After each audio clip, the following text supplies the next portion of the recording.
欢迎来到得到书法。在行书入门课程的前2讲中，我们学习了行书的牵丝、连带和转折技巧。很多朋友练习后发现，自己的字虽然写得流畅了，但总感觉少了点什么。是不是觉得它看起来还是有点呆板，缺乏生命力？就像一个姿势标准的体操运动员，却没有表现出艺术感染力。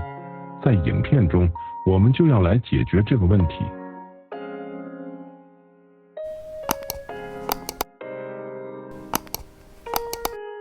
答案就在这4个字里：七策取士。如果说牵丝是行书的血脉，转折是行书的骨骼，那么七策取士就是赋予行书灵魂与神采的关键心法。它是一种通过打破绝对平衡来获得更高层次动态美感的艺术手法。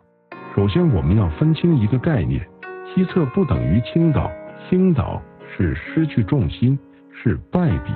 而七策是为了取势，就像短跑运动员在起跑线上，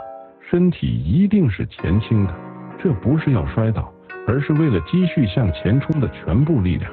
书法中的七策正是为了在静态的纸面上创造出这种充满张力、隐而不发的动能。理论听起来可能有些抽象，没关系，我们直接向历史上最伟大的书法家学习，让我们看看书圣王羲之是如何做的。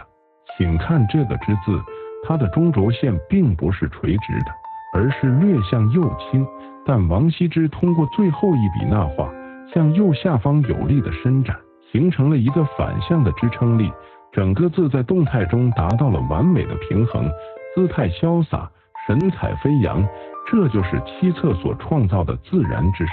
大家看寒食帖里的这2个年字，第2个明显比第1个写得更大更重，重心急速下坠，庞复能感受到作者当时年华老去，时不我待的沉重心情。再看这个雨字，字形紧缩，笔画粗重，倾斜的角度极大，将那种连绵阴雨带来的压抑感表现得淋漓尽致。这里的七策是情感的直接宣泄。还有一位将七策玩到极致的大师米芾，米芾的字以刷著称，他的七策是刻意为之的风格追求，字形左倒右歪，看似惊险万分，却总能通过笔画间的穿插和呼应，化险为夷，达到一种奇绝险峻的美感。这为我们展示了七策取士在风格创造上的无限可能性。欣赏了大师的杰作，我们回到练习，如何将七策取士应用到日常书写中呢？关键在于偏旁部首的处理。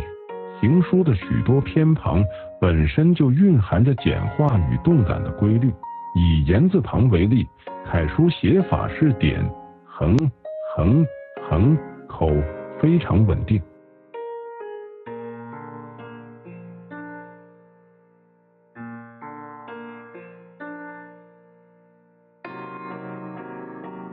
而行书常常简化为一个点和一个类似于3的连笔，这个简化的写法本身就带有向右的动势，为右边的部分留出了空间，形成一种依让和呼应的关系。再比如门字框，行书中往往左竖短而内收，右竖长而外拓，形成开合之势。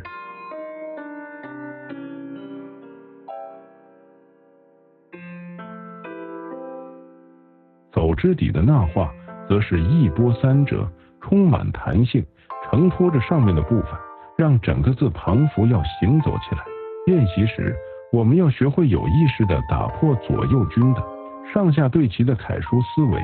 去寻找和创造这种动态的关系。